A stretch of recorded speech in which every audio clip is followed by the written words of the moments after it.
6, 5, 4, 3, 2, 1.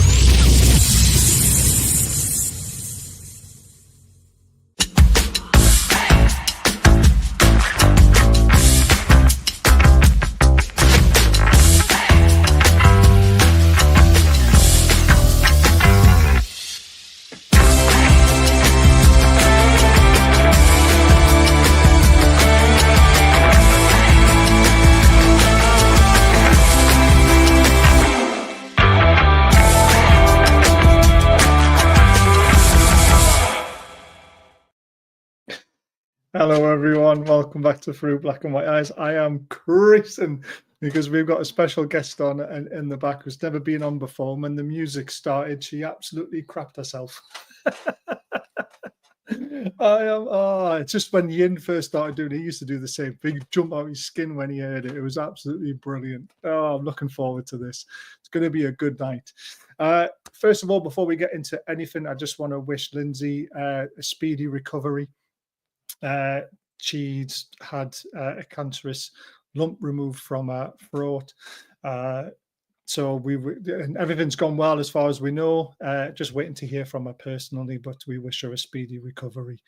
It's not nice having to go through something like that, but she's kept very quiet due to all the trolls. So, there we go. So before I bring the guests in, we'll quickly fly through this stuff. Welcome to Liverpool Preview. Please like and subscribe to the channel. It's all free. And you can join the channel from 99p if you want to. It'll be entered into a members prize draws or donate using Super Chat in the bottom right-hand corner, which helps the channel to run for free. And then we also donate money to charity. And like we've said before, we've raised £6,700 so far in 3 years since the channel started. So pretty happy about that. Comments have jumped. I love it when it does that. Please adhere to standard community guidelines, keep comments respectful, and of course, enjoy the show. Roger says evening all, evening Roger, and we'll come into the other stuff because they're going to ruin stuff for us. Ian. Good evening. Welcome back. How are you doing? What's with the Gerwin Price headphones? I've got a new mic. Have you? I seen you have that, but I wasn't expecting the Gerwin Price.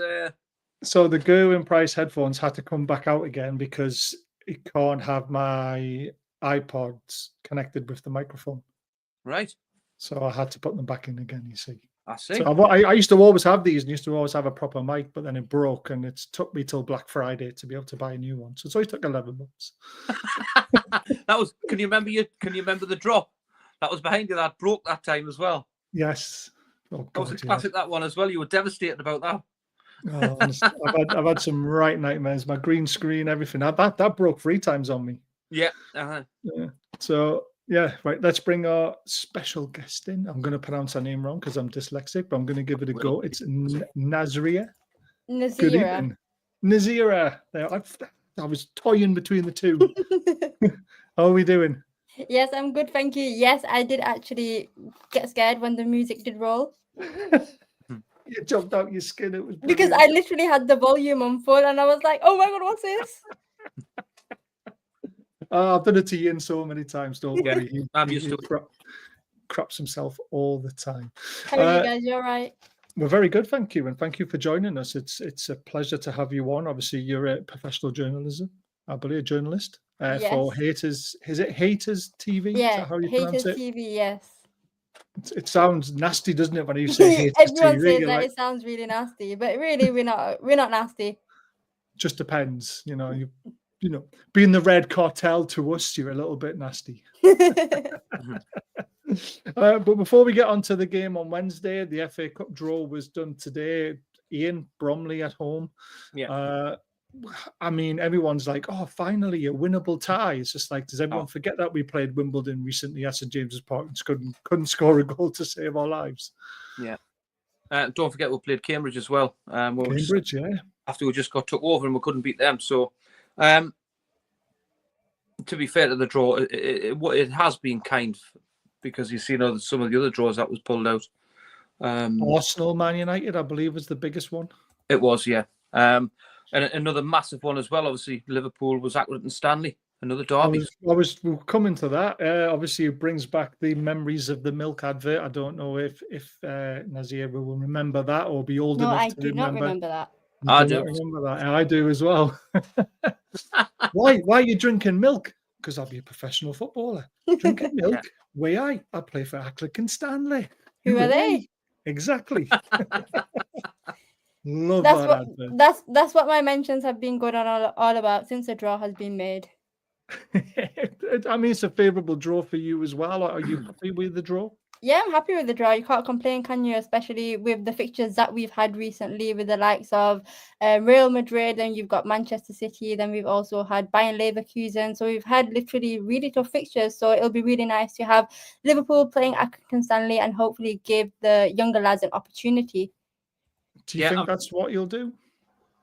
Yeah, I think it'll be really important to give the likes of our first team players a rest and just give opportunity to the younger lads like Trainer Yoni, you've got Tyler Morton, you've got, I think Harvey Elliott comes under that category as well, just because of the fact that he's had a lengthy injury and he's been out for quite a while as well. So it'll be interesting to see what Arne Slot does go with in that fixture.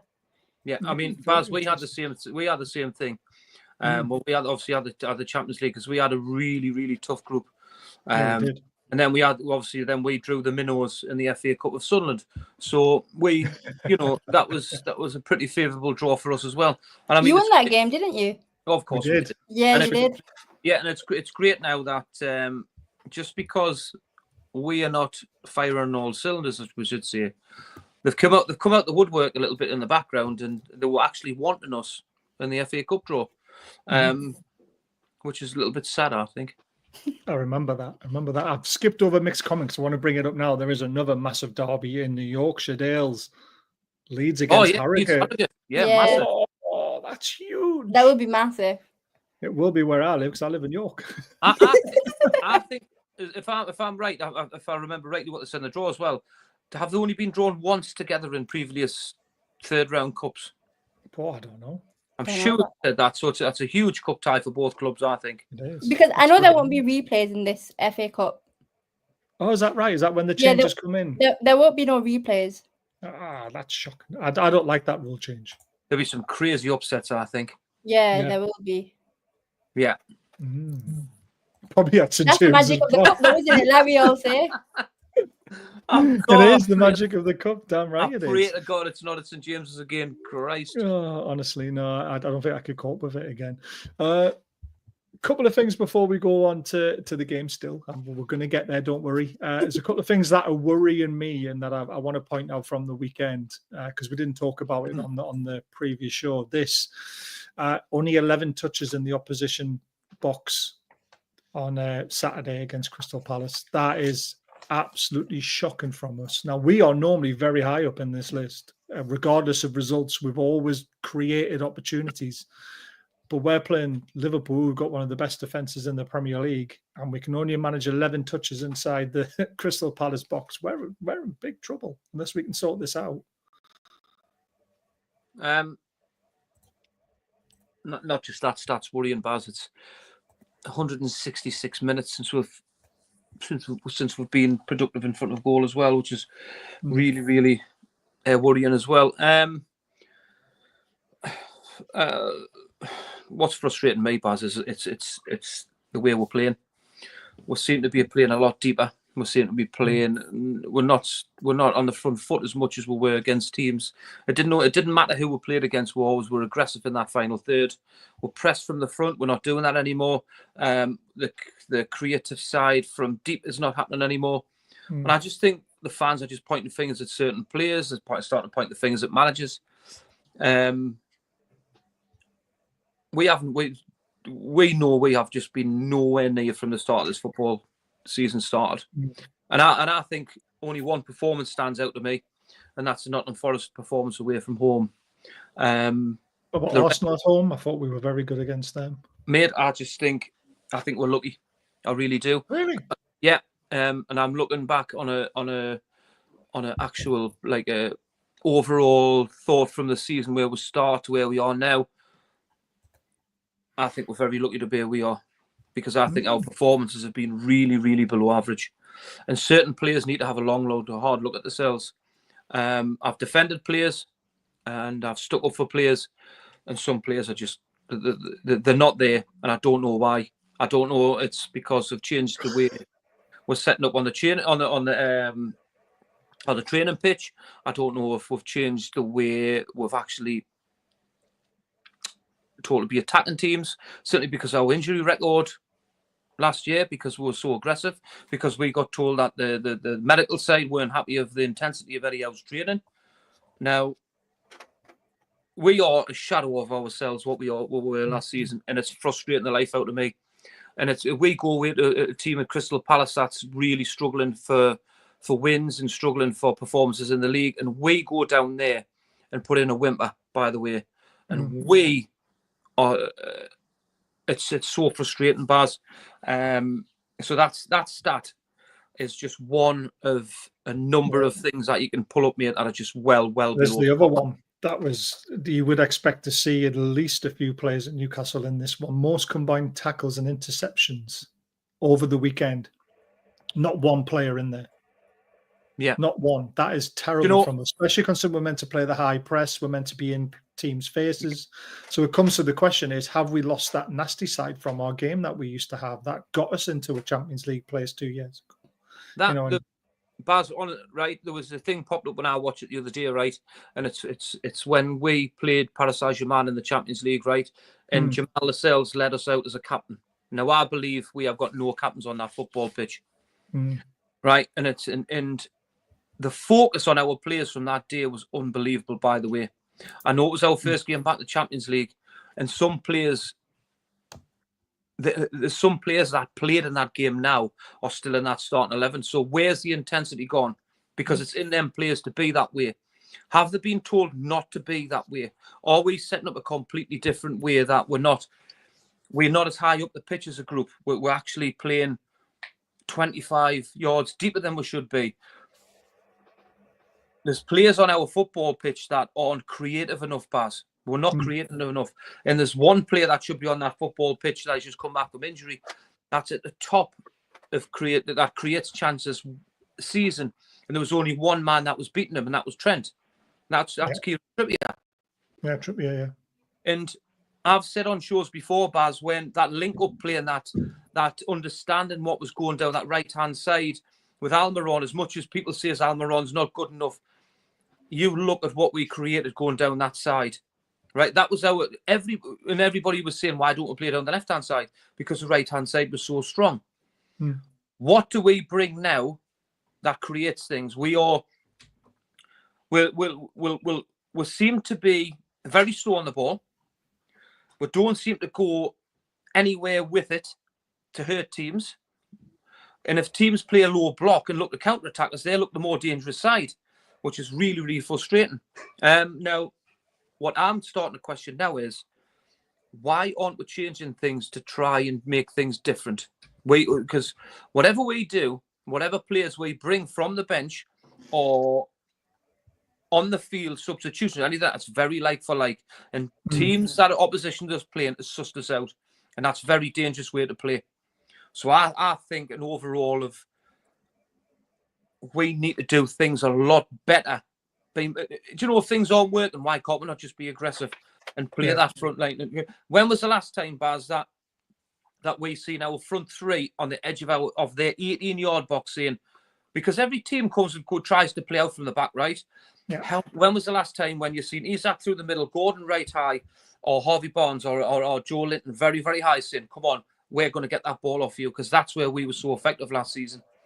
And I'm trying to think. Brighton, Arsenal. We did it for bits and in spurts. That's the problem. We weren't doing it for the full 90 minutes. We're doing it for a little bit, and then.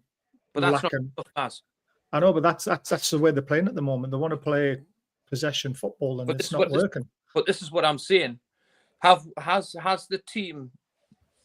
Look, it's the same core of players that got us to that Champions League with a few additions that's been put on top.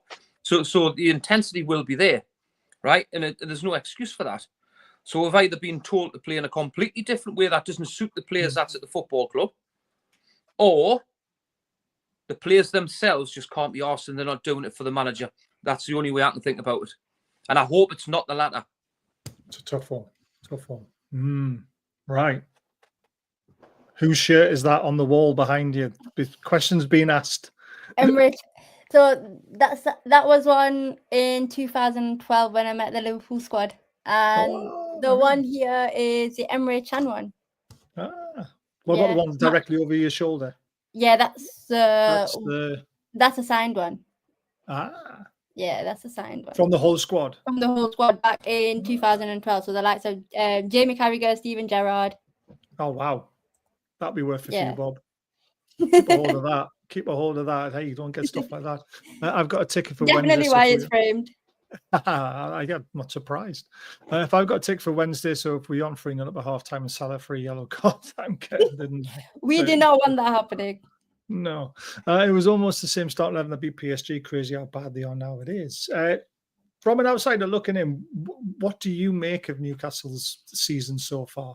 I think with Newcastle this season so far, what I have seen, I'd say they have been lucky in games as well, but I do feel as though they've been unlucky in games. They've had numerous opportunities in certain games where you know that Newcastle would punish teams, like in certain counter-attacking situations, and also Gordon as well. Remember against, I think it was this season, wasn't it, where Gordon at Goodison Park, where he went on and missed that penalty. Yeah. Was it this season? 0-0. Yeah, and it was 0-0. In them type of situations, I feel as though Gordon and the likes of different other players, I think they would at least capitalize on them kind of situations. And I feel as though the atmosphere and stuff at Goodison Park as well on that night, it made Gordon nervous in a way as well. And I feel as though Newcastle at this moment in time, they are a shadow of themselves of what they were last season, and they don't look as though they are a threatening team considering the amount of players that they've got, considering the amount of players that they have playing in the Champions League just a couple of seasons ago. Like you just said, that players in their current squad were playing Champions League football a couple of seasons ago, but now they just look like a mediocre team who just can't even seem to put their chances away when presented to them. I mean, we've missed some glaring chances. I mean, we didn't give it one shot on target at the weekend. It's crazy. Exactly. And your midfield, like last season, was the main source of your goals. And this season, it just doesn't seem to be working out for you. And I don't know why. I'm trying to. For last season, we had Joe Linton scored 7 or 9. Yeah. Sean Longstaff scored 6. You had Gimaras coming in, scoring goals left, right, and centre. You had Joe Linton. You had Almiron as well, scoring quite a few goals as well, coming on as a substitute. You had quite a lot. And then the defenders also used to contribute as well. The likes of Livramento, you got Kieran Trippier, you even got Botman as well, played quite a lot last season, didn't he? Yeah, he's got and he's injured currently right now. And I feel as though that's another point where defensively Newcastle are lacking with the injuries as well, because Botman was quite crucial for you guys last season, wasn't he? Yeah, he was quality. Yeah, quality he was player. Really good. See, for me, Baz, as well, is what's frustrating me as well, is people were so critical of Dan Burn last season. Now, he played a massive part in playing at left back last season to create space for other players, and from our midfield that interchanged and went in inside outside, but it's looked a completely different unit. And it was the same, obviously, like I keep saying with Kieran Trippier. Now with Tino Livramento, Baz, I've said this on shows before. I watch him quite a bit now because you know me. I'll watch a game and I'll just study a player rather than watching the game itself, and I'll just watch a player. Tino Livramento falls asleep quite a bit, and he falls asleep in the bad areas, and he lets his men go. But what he's very, very good at, he's very good at recovering because of his pace. Now his defensive side at times is pretty poor, but what he's doing is going forward. He needs to work on hugely because we create nothing from behind. And the build-up play going into midfield is just, it's going straight up and then it's either coming back or we're running into traffic. Tino Livramento is very good at running because he's got a big heart and a big engine. He'll run, he'll create space on his runs. But with the football, we need to see more. Lewis Hall this season, he's came on heaps and bounds. His defensive side of the play is absolutely fantastic, but what he's doing is he's very good in tight areas, and he's actually creating stuff on the getting by and putting balls in the box. He's going to be, which I was one of his worst critics. He's going to be, I think, one of the worst. Going to be complete left back going forward for the future. Our midfield bars at times are just, I don't know. I'm scratching my head. No, I've just scratched my head. They are really I'm scratching my head trying to figure out where we can. It's like you're lacking ideas really in your build-up play, and you don't know how to unlock that deep block, do you? And Eddie Howe doesn't seem to be changing that. Like, he has a plan A, but he doesn't have a plan B. That's what it looks like to me. Yeah. Wait, that's exactly what I've just said on the start of the show, is that no matter what substitutions he's making, it's always like for like. So as a Newcastle United fan at the minute, it's very, very frustrating because there's nothing going to change that football game without changing a formation completely. And is that having an effect on the atmosphere at St.James Park, obviously being an outsider? And obviously last season, I feel as though your crowd was like the 12-man in some big games, like the likes of Arsenal, when we played Liverpool as well. Remember, Darwin Núñez scored that brace last minute. And I feel as though in them type of games, I felt as though your supporters were 12-man roaring the team on till the final whistle. Do you think this season it's had an impact in your results atmosphere at St. James's Park? Well, I was at the West Ham game, the last game, and the atmosphere started off quite okay because we actually come out the blocks and we were flying for the first 10 minutes. But then when things don't go well, it wasn't a very happy place inside of St. James's Park. And you've had some strange results. Like, you've had like draws against teams that you think that you're gonna win against, and then you've had like defeats against teams that you think you're gonna steamroll over, the likes of West Ham. Remember Jamie Carragher, he was like, no chance West Ham are gonna get a result tonight, are they? Did you see that clip? And then you've got Nottingham Forest, where you went on and beat them, where Liverpool didn't even go on and beat them at Anfield, which is quite strange, really. So you've had a mixed bag of results this season. We always seem to turn it on against the top teams, and then when we're expected to win, we don't. It's just the Newcastle way. Really strange. Hopefully you don't turn it up. You don't turn it up on Wednesday. Do you know what it is? It was a great clip that Mourinho said. I think it was some Newcastle's always been the Newcastle of old, where when they can be asked, they can turn it on against the big sides, but when they can't be asked against the lower sides, that's why they never win anything. Do you think it's a mentality thing? For me personally, I just don't know how it can be a mentality thing where, especially when you're at home and you've got 52,000 there and 52,000 fans that want to see a player give us all. And that's the frustrating thing for me, because it should just be a norm.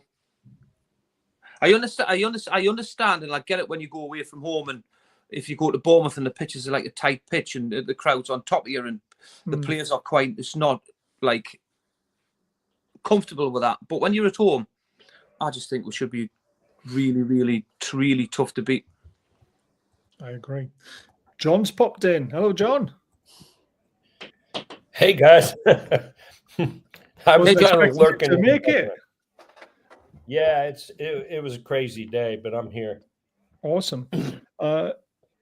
I want to talk about Liverpool for a little bit because, let's face it, talking about Newcastle is a bit depressing at the moment. I was quite enjoying it, to be honest. I like it. I watched the full game against City, well, almost the full game. I had to make a bit of tea in between for the kids and that. But I thought you were absolutely fantastic against City. You've had some tough games. I watched the Southampton game as well, and even though Southampton were knocking the door down, you ended up coming out with the win again, like champions do, like good teams do. They find a way to win. You've beaten Villa, you've beaten Leverkusen, you've beaten Real Madrid. I mean, you must be pinching yourself thinking, where's this come from this season? We've literally beaten the champions of the Spanish league, and we've beaten the champions of the Bundesliga as well. And we've beaten the champions of England in the space of, 2 weeks? That is crazy. Like, the transition from Jurgen Klopp to Arne Slot, you couldn't have thought of it better, really, to be honest. Like, the way he's just slotted in is just very seamless. No pun intended. Yeah, no pun intended. Like, literally, the way he's just slotted in has just been absolutely perfect. Like, I don't think no Liverpool fan would have thought that we would be in this position. 11 points clear of the champions and also 9 points clear of the likes of Arsenal and I think Chelsea as well. Chelsea look really good as well this season. again, they've been a mixed bag a little bit again with Chelsea. Too many draws. Yeah, too many draws, but I do feel as though they've improved quite significantly after last season. What do you think the main change has been with? I might angry a lot of Liverpool fans here, but do you think Arne Slot coming in and then winning the title in his first season just shows maybe that Klopp wasn't as good as everyone thought he was? No, Klopp will always be a legend in the eyes of Liverpool fans and for me as well. I just feel as though the way Arne Slot has stamped his own authority, not changing too many things at Liverpool. He's always said that he'd want to keep things the same, but he wants to tweak quite a little things. He's got the balance absolutely perfect.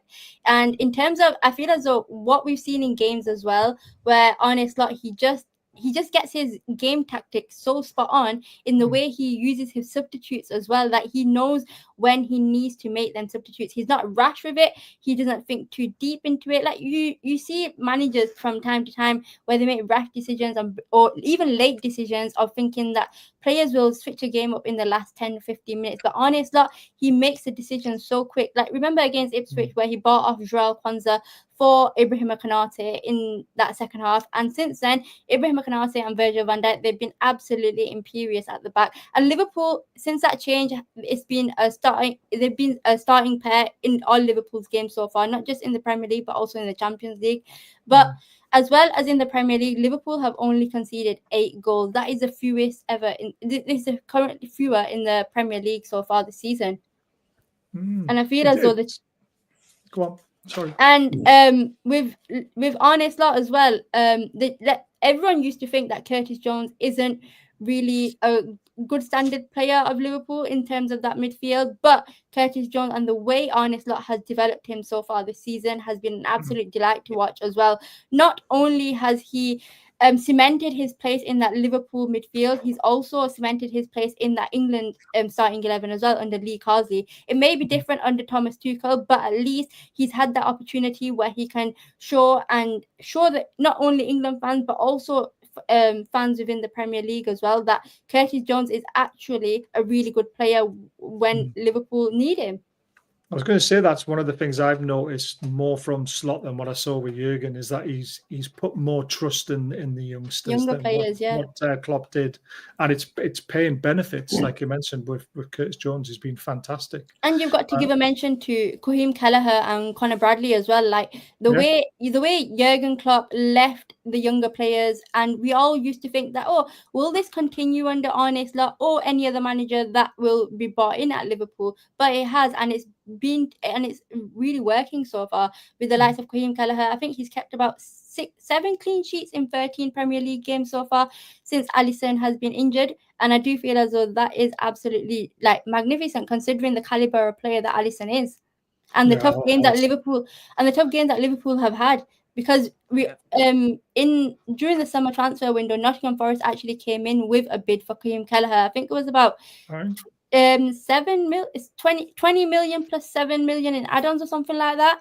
But then obviously Liverpool turned it down, and I'm really glad that Liverpool turned it down, because where would we be at this moment in time without Raheem Kelleher? That's a good point. I mean, there's a lot of big teams who'll be sniffing around him because he won't want to be number 2, will he? No, he's made that quite clear that he doesn't want to be number 2 as well. I mean, there's a place up the road. We'll have him. To be honest, though, I was watching Chelsea versus, I think, who did they play a couple of weeks ago? I think it was Brighton. No, I don't even remember who it was. It was a Saturday 12:30 kickoff, and they were playing someone. Robert Sanchez made quite a few mistakes in that lunchtime kickoff, and was it not Brighton, and it finished 5-3 or something like that, and there was about 4 mistakes in the game for either keeper. No, it was Leicester. Sorry, yes, it just came to my mind. Leicester, a lunchtime kickoff just over last week it was, I think, and Robert Sanchez made quite a few mistakes, and just during the week, there was rumours that Chelsea were interested, but of course the rumours were shut down. But I do feel as though Kelleher could be a really good option for Chelsea, in my personal opinion. Could be for Newcastle as well. Yeah, could be for Newcastle as well. No, but then I think Nick Pope is quite decent, to be fair. I think after that injury, of course, it's had effects on him. But before his injury, I think he was and is still a really good goalkeeper. Yes, he just can't play with his feet. That's the one gripe we have Yeah. as Newcastle fans. If you want to play possession-based football, you need to have a keeper who's comfortable sweeping and being on the ball. And like, look at Alisson, how good he is. You know, that's the kind of caliber of goalkeeper But then you you've need got to be in the top four. You've got Edison as well. Yeah, I mean, he's in that quality at category. doing it. Yeah. But then I was very surprised that he got dropped on the week yesterday. yeah, that was a strange one. That was Very really strange.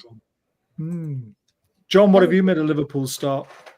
I can't believe it. I think if you go back to one of our earlier broadcasts, I said, you know, this could be a good season for Newcastle because, you know, Pep has done everything in Manchester City, and maybe this is his last year. So this year, you know, everybody will be in disarray. Well, it turns out they're in a little disarray.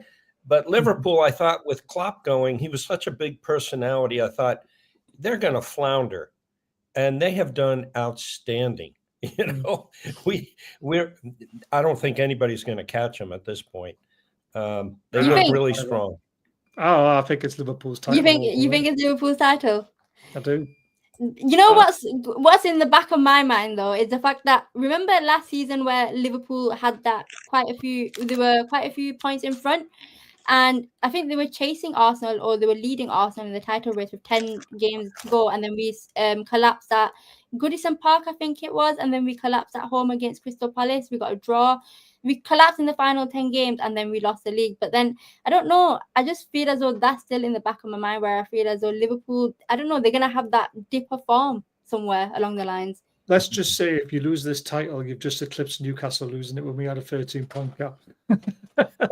When Man United chased us down, you should be winning this league, especially the caliber. Please don't put pressure on us, because imagine the memes when it comes out on social media by the end of it that Liverpool have just collapsed the title.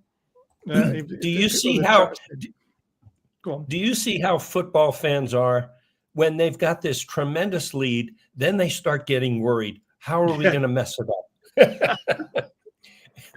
That's what we'd be thinking as Newcastle fans, because we haven't won anything for so long. But you've got players who have won things. I think that's the difference. So, you're going to start collapsing on Wednesday night, according to I just read that.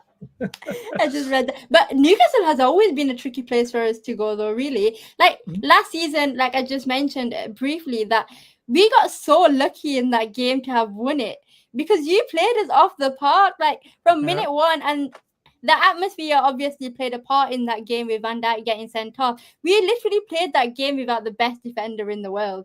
I'll be honest. Trent? I thought Trent got sent off. No, it wasn't it Van Dijk. No, it was Trent. Sure, it was Trent. He got 2 yellow cards because he brung down Gordon twice, didn't he? Oh, I thought it was Van Dijk. No, it was Van Dijk. It was Van Dijk, wasn't it? No, it was Van Dijk. It was Van Dijk. No, check it up on this now. Trent should have been sent off.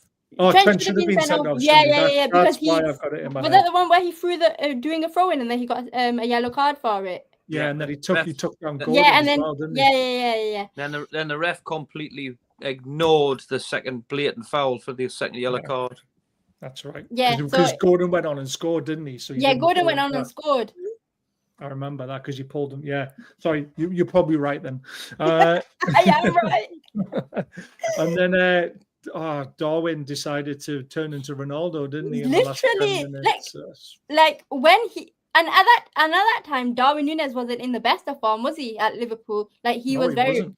And he still isn't, to be honest. I'll be honest with you. Like I personally, I do rate him, but sometimes there are chances where he can tuck away, but he doesn't, obviously. But then on that day, I don't know what made him score them goals. That they were just absolutely brilliant. See the thing for me, right, is world-class managers take risks and make substitutes at the right time. Ancelotti did it in the Champions League final, brought Joselu on, and he scored the winner. Yeah. Pep Guardiola at St. James has brought Kevin De Bruyne on, and they won that football game. And Oscar Bob, wasn't it? Klopp brought on Darwin Núñez in that football game when they were getting beat. And what he did was he took a risk. He says, we're going to get beat 2-0, 3-0, or we're going to get a point. Yeah. They came away with 3. Now ask yourselves this question, Newcastle United fans here. Would Eddie Howe do that? Probably not, no.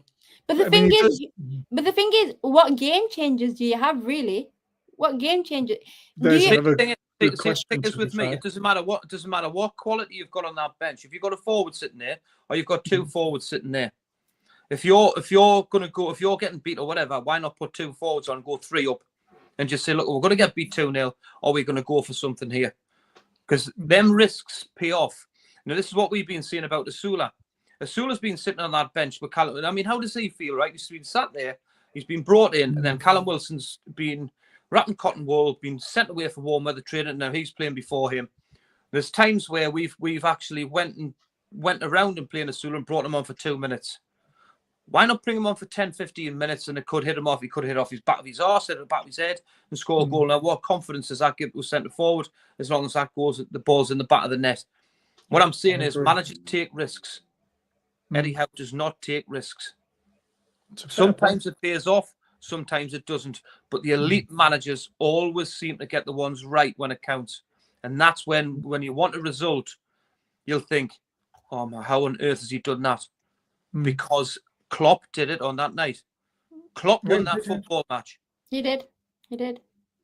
Yeah, I agree with that. One more quick thing from the Liverpool side of things. How good is Salah this season? Oh, he's Jesus. so good. Liverpool need to have that make him sign that contract. Like, honestly, I don't know what they're playing at. Like, he has scored. He's going to PSG, isn't he? I don't think he is, though. I don't know. It'll be interesting. It'll be interesting. The next couple of weeks will be very interesting. I think they can start speaking to clubs on January the 1st, if they do not sign anything just before December. But this will be a very telling 4 weeks, because I don't know why Liverpool have left it so late, just because obviously they've had the whole summer, and Michael Edwards and also Richard Hughes, they've had quite a while. And the fact that they've still got not just one, they've got 3 contracts to sort out. And it is going to be... you've got Van Dijk. You've got Van Dijk, and you've got Trent Alexander-Arnold. Arnold, yeah. You got Trent Alexander-Arnold. And it's not like they're going to be asking for different stuff. They'll be asking to be earning really high money. Probably similar to Mohamed Salah. Yeah. But then with Salah as well, you've got to think about the fact that after Africa Cup of Nations, he does dip in form. So I think with Liverpool, they are just thinking about that, and also his age as well. But in all honesty, it doesn't look like Salah's going to be slowing down anytime soon, does it? Like, he's absolutely flying. I think he looks the fittest I've seen him for a long time. Yeah, I agree. Like, he's even during the summer, he was doing so much gym work and stuff. And also this season, he is like the role model that all young players look up to. And I think that is so perfect just to have in that Liverpool squad. And he's a perfect leader as well. Like, he may look shy on the pitch, but he is known to be one of the leaders in that Liverpool squad.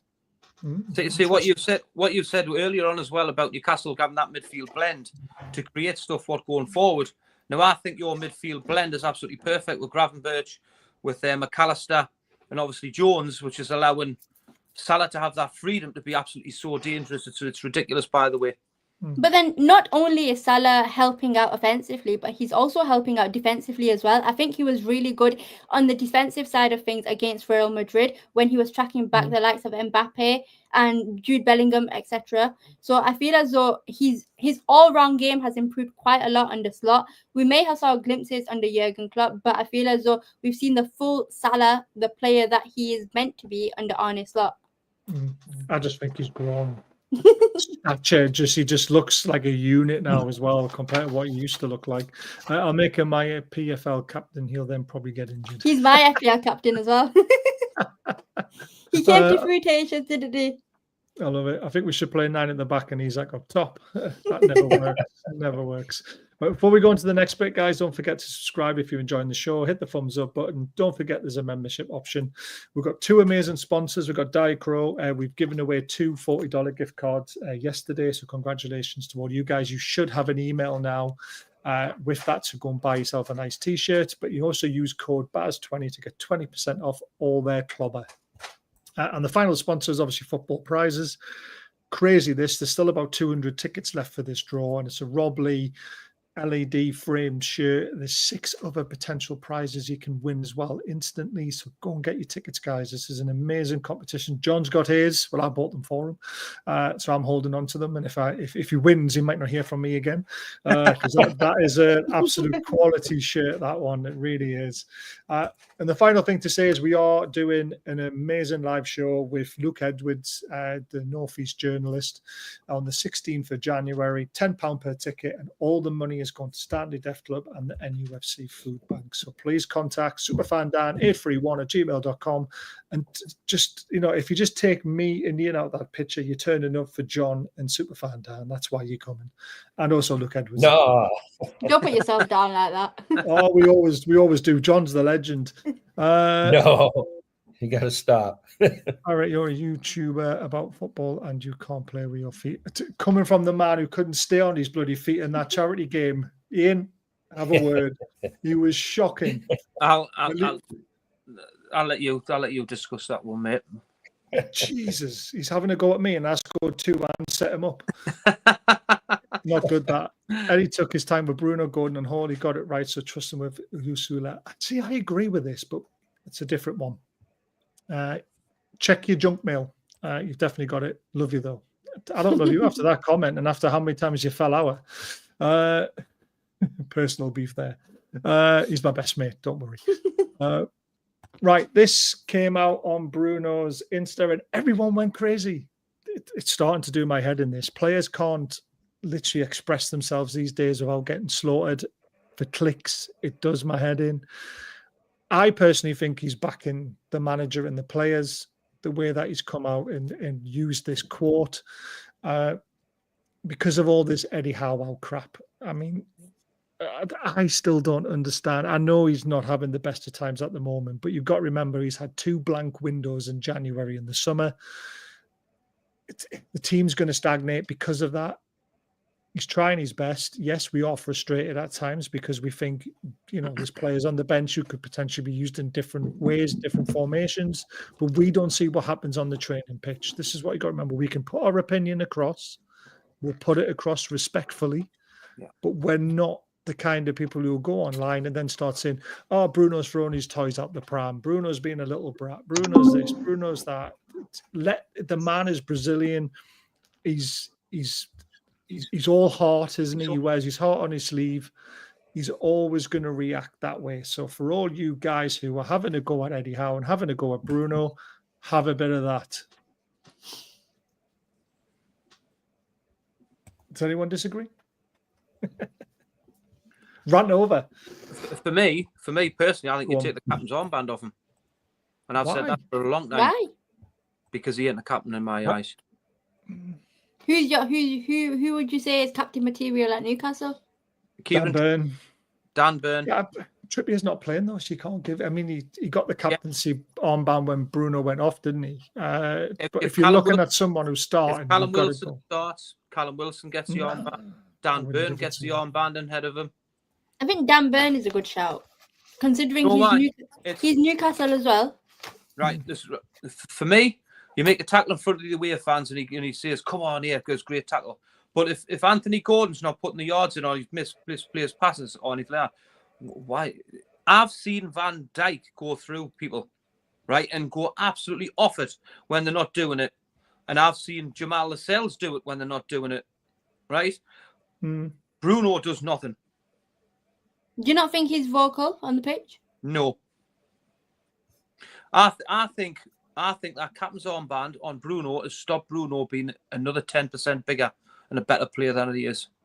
Bruno being huge responsibility being a captain of a football club, but you've got to have the mentality to do it. And I don't think he's got that. And I think it's a huge honour for him. I really do. And I think it's been contract orientated. But I think some people are naturally that way. Dan Burn for me is the one that if people aren't doing it on that football pitch, they need to know. And there's too many players in Newcastle United football shirt that aren't doing it, and then or they're just getting away with it on that football pitch. I seen at West Ham for my own eyes.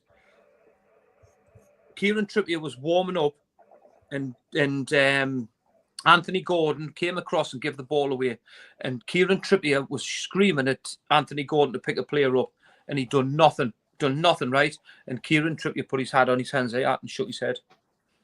Now, to me, if a senior player was telling me to do that and a captain, I would do it.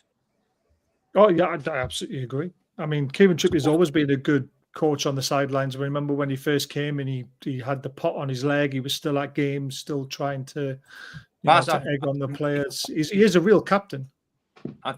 Honestly, I just think. Do you think if you take the captaincy off him, do you think it'll then put him in on a slump though, and put him even further? Do you know what I mean? It might go. Me personally, right? You can't give the captaincy to Joe Linton because he's not that person. If you get, for me, you'll let Bruno be free again, right? When was the last time you've seen the nasty side of Bruno? I haven't seen the nasty side of this whole team. Right, never mind just Bruno. Right, Bruno's got that nasty side, which he got about the pitch and was a little bit filthy and a little bit dirty, a little bit scruffy, and he done things well. Since he's had this captaincy, I think he's been 10% off. You need a leader. Do you think that is similar to what happened to Harry Maguire at Man United? Do you think the pressure of that captaincy armband is getting to him? It's honestly, it's a massive. I'm not just saying it, but Newcastle United captaincy is huge, right? Because it's our football club. Yeah. And we've had some great captains at our club. And I just don't think he is a captain. I've said this since he actually got it, right? And I just think to let him be free, it'll be so much better. I really do. I get that side of it. I do. I get that side of it. The thing is, Dan Burn goes out the side when Botman comes back, so then you've got to find another captain again. I think the reason why Bruno got it is because 99% of the time he's going to be on that football pitch. But that, in my opinion, that just doesn't warrant to be a captain. No, it doesn't, but that's why he's got it. Tonali is best technically player we have. Yes, he is. John's just dropped out because his audio is not the best. Tonali is our best midfielder. He is. By a mile. We've said this how many times? Been so happy he's back. Some great news for us though that Isak is. Yes, I was just about to mention that about Alexander Isak. Yeah, team news for us is Isak is fit. Where is it? No, we want this one. So your turn first, Naz. This is the potential lineup that SofaScore have put up for Liverpool. Now I've noticed Darwin Núñez has come in and he didn't play against City. Is that? I mean, this by all means might not be the lineup. It's just what this app does. It predicts what it's going to be. Yeah. Do you agree or disagree with what they've put up? I would start with the likes. I would go with Raheem Kelleher in goal, and then of course I'd stick with the back four, which is Trent Alexander-Arnold, Joe Gomez, Virgil van Dijk, and Andy Robertson. Of course, with Tsimikas out, so Andrew Robertson will come in. But I do feel as though if Andrew Robertson didn't, if Kostas Tsimikas wasn't injured, I feel as though Kostas Tsimikas would have played, just because of the fact that Robertson he has been struggling quite a lot in terms of his form, and to be honest, he did struggle against Arsenal, and I think he could potentially struggle against one of your wingers as well. I think Anthony Gordon plays on that side of Robertson. I'm not quite sure. Isn't it? I like Anthony Gordon. I'm a big fan of it. Do you like Robertson? I'm a big fan of Robertson. Like when he first came to the club, I thought he was really good, but I think last season he did pick up quite a few injuries, and I feel as though that has affected his performances this season as well, because he did pick up a knock with Scotland on international duty, which kept him out for quite a few games. And I just feel as though now injuries and also age is probably catching up to him. And I think Kostas Tsimikas has been stepping up quite a lot and has been really consistent in terms of his performances this season. But Andrew Robertson will have to be in that left back spot against whoever. I think is it Anthony Gordon who we come up against. I think we don't know. We're unsure of whether it'll be Joelinton on the right or Gordon on the right. It just depends on what's thrown out there. To be honest, with you. And then I think that midfield is perfect with Gravenberch and McAllister, which Gravenberch, by the way, has been absolutely flawless this season. Like, who would have thought Ryan Gravenberch? Last season he only played a full one game 90 minutes last season, and this season he looks like a player who just looks fitter and he just looks so much stronger. Is that Arne Slot, or is that just something that's just took him a little while to get used to the Premier League? I'd say a little bit of both, really, because you'd have to think about the consistency and him just getting used to the Premier League. But as well, I think with Liverpool this season, they look more controlled. Like under Jurgen Klopp, they were playing that high pressing football, really frantic up until the first minute till the last minute. They were just playing one-sided football. However, this season I feel as though Liverpool are a lot more controlled and a lot more disciplined, and I feel as though that suits Ryan Gravenberch as well, and the pace in which he plays. I agree with that. What about the front four? No Diaz, is that? No, I'd start with Diaz. I'd start with Diaz. So you take Nunez out, would you? No, I'd actually take Gakpo out, to be honest. Oh, would you? Yeah. After he scored as well at the cup end. But then I feel as though Cody Gakpo is much more of a better player when he comes on as a substitute. But to be honest, you could actually say that in both games as well, because I feel with both players, with Diaz and Gakpo, because I think when Gakpo did start at St. Mary's, he played well out of the front three who played, but he wasn't as effective as when Luis Diaz came on, in my personal opinion. Because when Luis Diaz came on, he was much more effective on that left-hand side, and he did create a few more opportunities for Liverpool to go on and win that game. I don't know, with Darwin Núñez is a bit of a hit and a miss, because we also saw Luis Diaz start centrally against Leverkusen, and of course he scored that hat-trick. But it'll be interesting to see what Arne Slot does decide to do. But I would personally go with Darwin Núñez starting centrally, and then Luis Diaz coming in off the left, and then Dominic Szoboszlai and Mohamed Salah. So will Szoboszlai definitely start? Yeah, I personally think he will, because why? I personally think as well, Liverpool will be doing a lot of work in as well as in possession. They'll be doing a lot of work out of possession, and Arne Slot does like Dominic Szoboszlai's role of when he works hard defensively. He tracks back quite a lot compared to Curtis Jones, in my personal opinion, and I think there'll be a lot of running and a lot of dog work that he's going to have to do in midfield. And I think with the pitch as well, with it being quite big, I think this will be a perfect game for Dominic Szoboszlai to at least roam around in that central midfield area. Interesting. Andy, I agree with that. What would you have gone with? Hey, it's your team, not mine. That's what you're here for. But from an outsider's point of view, what would you like to have seen? Dominic Szoboszlai or Curtis Jones starting in that midfield? Jones, because we wanted Szoboszlai and he'll probably score against us. And I'm glad Núñez is playing, because I just think he's not going to hit a barn door. And now he's going to score a hat-trick. Now I've said that. So we wanted Szoboszlai, and obviously we were linked with Gravenberch as well. So yeah. Yeah, we were, yeah. The another player slipped through. Oh, God, there's so many that do my head in. Is Chiesa injured? Chiesa, no, he's not actually. It's just to do with the intensity of the Premier League and the fact that Arne Slot is trying to settle in. Yeah, Arne Slot is trying to slowly embed him within the team. But obviously, he was training when I went to the open training session. I think when we played Madrid last week, I think it was. Yes, we played Madrid last week, didn't we? And Arne Slot and Chiesa was part of the training session with the first team. But I do feel as though it is going to be quite a while till we see him. I think we'll probably see him in the new year, personally, just because of the fact that it's quite a big, massive transition from Serie A to the Premier League. And obviously, he didn't take part in pre-season, did he? No, So that's a massive factor. So that's a massive factor.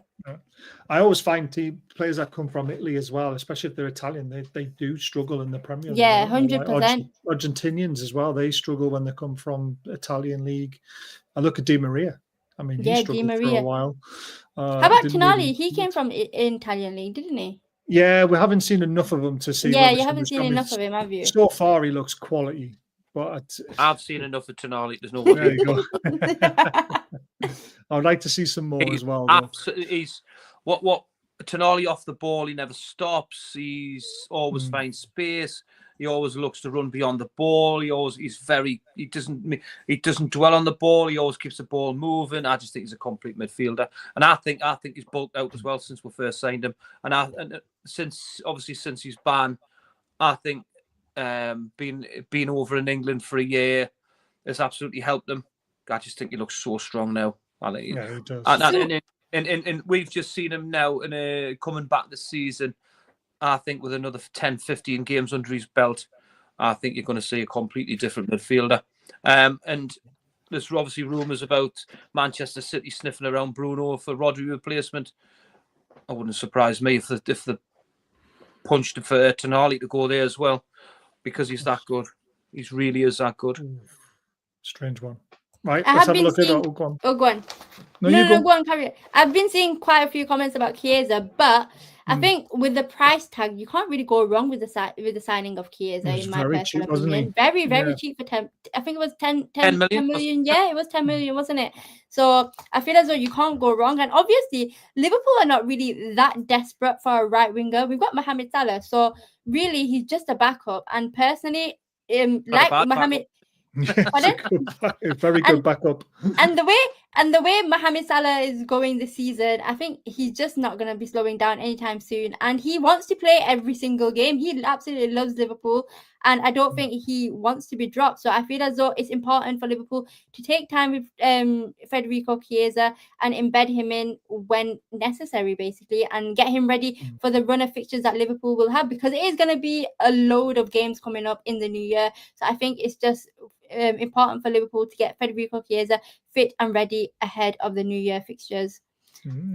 And also with Elliot, because we have had a history of players coming back from injury and then not seeing them for quite a while, and Harvey Elliott is one of them, where he's been out injured for about 3 months. And I feel as though with Liverpool's midfield, yeah, so I feel as though with Harvey Elliott, it's really important for him as well to manage his minutes, not to rush him too much, because we do know that the injury record that he has, and he is a really good player for Liverpool. So I think with the run of games that Liverpool have coming up, not just in December but also in January as well, will be key for Liverpool if they are going to go for that Premier League title, because we need every single player fit and available for us. Yeah, very true. Because he was Liverpool's best player last season, in my personal opinion. Yeah, you still got a lot to. This is why you're going to win the league. Right, let's have a look at the potential Newcastle team. Now, I don't agree with this at all, but this is what SofaScore knocked up, and I didn't want to do it myself this time because we never get it right.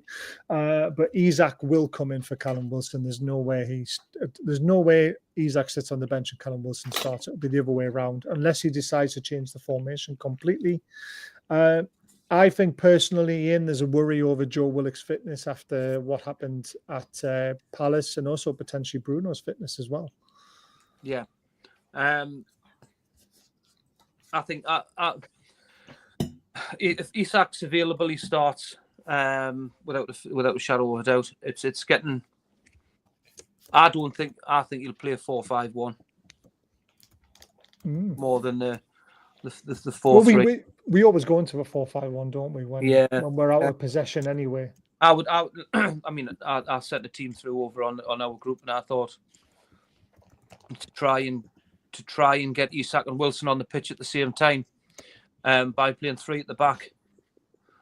That's a hard one to implement against Liverpool, though, isn't it? It is, because I want Kieran Trippier on the football pitch as well. Yeah, I get that. My head, I would say my head says it'll probably be roughly the same side that started on Saturday. Yeah, potentially. I mean, what I would like to see, though, and I know Naz probably doesn't want to see this, but Gordon playing on the left wing against Trent after the way that he destroyed him last season, and I want to see Gordon back to his best. So I don't want to see Gordon on the right wing. Do you know what? This is one as well, Baz, right? Mm-hmm. The way Gordon's been playing, that wouldn't surprise me. If I was a tough manager, I'd put him on the bench. Ooh, yeah. Interesting. No, he's right, though, because he hasn't been up to his best, but he was the bright spark against Palace that forced the goal, though. Baz, but that's you know what I'm saying? 11 touches in the box, and he probably had about 10 of them. But you know, it's at what point do these players get away with underperforming, just knowing that they're going to go out and play? I understand when we had the injury crisis, right? And a better caliber of player to come in for him, I guess. That's the problem. You've got a player sitting on the bench there, Harvey Barnes. That's going. Look, he's playing on my side now. Yeah, but Harvey Barnes played 75 minutes against Palace and did nothing as well. This is the argument I've been having with a lot of people. Everyone says Barnes is the answer, but Harvey Barnes came on after 22 minutes, and he did nothing. What's Joe Linton bringing to the football club at the minute? Again, he had a horrible game, but he had a great game against Forest, and he's had great games and poor games. There's been no in between, has there? I think Joe Linton's had 3 good games all season. That's it. So for me, the problem we've got though is who plays on the right wing. I would go back to my old guard, and I'd put Trippier right back and put Almiron in front of him. Yeah, put Anthony Gordon on the left, then I'd drop Willock and put Joe Linton in midfield because I don't think Willock's fit enough to play this game against Liverpool. I would go back to what was working really, really well. Which is Joe Linton in midfield, isn't it? Yeah. Playing in that midfield 3, playing Gordon on the left, dropping Tino and playing Trippier and playing Miggy on the right. Even though Miggy not fantastic, but yeah, it could work. But this is why we have these conversations, isn't it? I mean, it's why we try and figure it out. But I mean, do you know if things are all going well? Do you know if all things are going well, Baz? We're trying to, because I want the creativity and I want what we're very good at. And I'm not seeing that from the players that's on that football pitch. So what I'm trying to go at is when we had it and when it was working, which players were available at that present time, because we've still got these core players that can do it. Now, that's why I'm thinking put Trippier back in there, put Almiron back in there. Everybody will probably be saying that's not the right thing to do, but what is the right thing to do at this present time? Because performances have been well below par. We've got to change something and try something completely different, because at this present time, things isn't working. Yeah, I agree. I think John's had to drop out because of his Wi-Fi in the hotel isn't great, but we're nearly finished anyway. You know what it is? But I would like, you said before, I would like to get Isak and Wilson on the pitch, but Isak in a role where he's effective. Because he's not a lone, he's not a lone striker that's up there. Because when we drop off and go to a 5, he's up there and he's isolated. Balls are going into him. He's not strong enough to hold it up and to bring others into play. He's not that kind of striker, is he? He's not someone who hold balls up. He likes to run in behind. I would like him to be that. When was the last time you've seen a midfielder or a forward run beyond our centre forward? We haven't. That's the problem. It's another problem. So that's what I'm trying to think is, can we get Isak and Wilson on the pitch at the same time to be in that effective way from the start? By the way, but again that goes down to shape, formation. But I don't think Eddie's stubborn in his way. What he does, like he will set up in the same way. Probably. How long till Miley is fully fit? We played in the under-21s, so hopefully he'll be fit. And I think he's fit and ready now, to be honest with you. But if he's playing for England in 21s, he's fit to play. Yeah, you would think so, wouldn't you? Yeah. Now we have had some rumours put into our group. I don't want to believe it, but you just never know. So we're going to put it out there, what we've heard. Lewis Miley's brother, he's got 4. There's 3. Sorry, he's got 3 brothers, but there's 4 of them. Apparently, one of them signed for Borough. We didn't know this. He's only 10. He was at Sunderland. Apparently, he was being bullied at Sunderland. So well done, Sunderland. So now he's gone to Borough. But there's also rumours within inside certain things that someone wants Eddie Howe out. I don't know whether it's the players or whether it's the owners or what it is, the directors. There's something particularly not right at our football club at the moment. I don't want to believe any of that, but this is what we're being told. So you deserve to know as well. That's the information. So take it as what you want. But the players don't want to see Eddie Howe go, as far as I'm aware. But again, when you look at those performances, though, you think, Jesus Christ, if they're not playing for him, then they might want him gone. Yeah. Also, someone was putting out a group about Trippier's trying to force a move out. Yeah. Obviously, I've asked the lad that who gives us information about Kieran Trippier. He says he should find out tomorrow. So, interesting.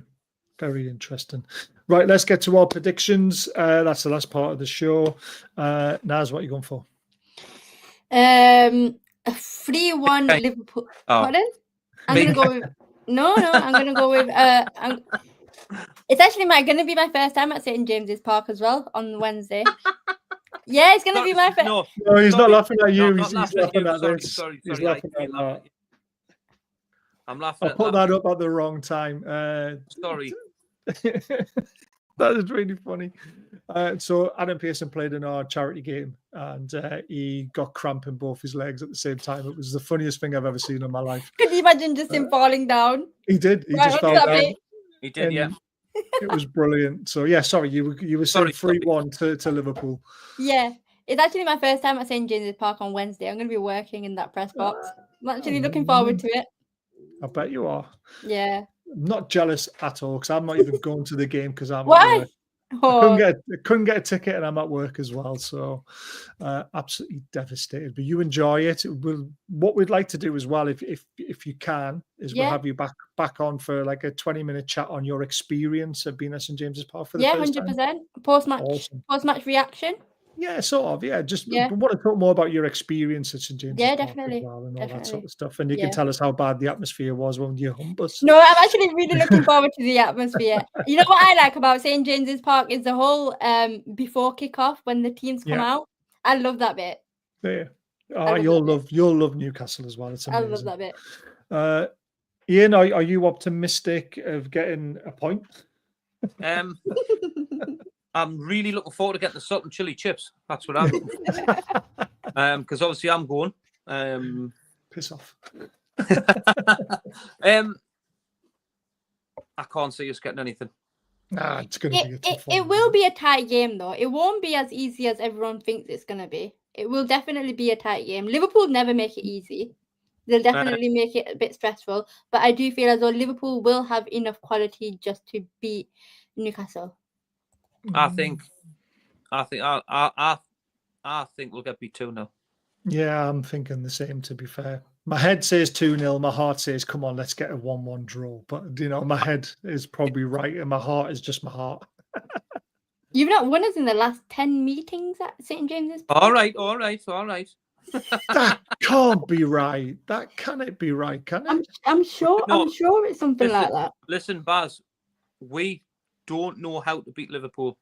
We used to. The last time you got a point against us was actually in April 2021.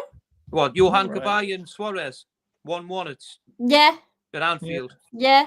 I was there. What a class goal by Suarez, though. What about the goal from Cabaye? Yeah, actually, it was a really good goal. What about the one under Rafa when Hosselu scored off his shin when it was rebounded off the defender? When was that? Yeah, that was 1-1. Yeah, that was 1-1 as well. But that was home, wasn't it? Yeah, it was at home, yeah. But the latest one was probably in that 2021 in that 2021 game, that 1-1 with Johan Cabaye and Suarez scoring. Yeah. Apart from that, we've beaten you in every single game. Yes. Yeah, come to think about it, I'm thinking about, when there's no it's been a while, hasn't it? I've just dampened your hopes just slightly, haven't I? My hopes were always very low anyway, to be honest with you. Being realistic, the way you're playing, you've got to be realistic. You're flying, so exactly. Unfortunately, right. Thanks for tuning in, everyone. But who would you rather have win the league though? Man City, Arsenal, or Liverpool? To finish it off. No, take Newcastle out of the equation. But as an outsider, okay, let me rephrase that question. As an outsider, who would you have liked to have win the league this season? Man City, Arsenal, or Liverpool? Let's finish it off there. And reason why. You see, you're going to hate me.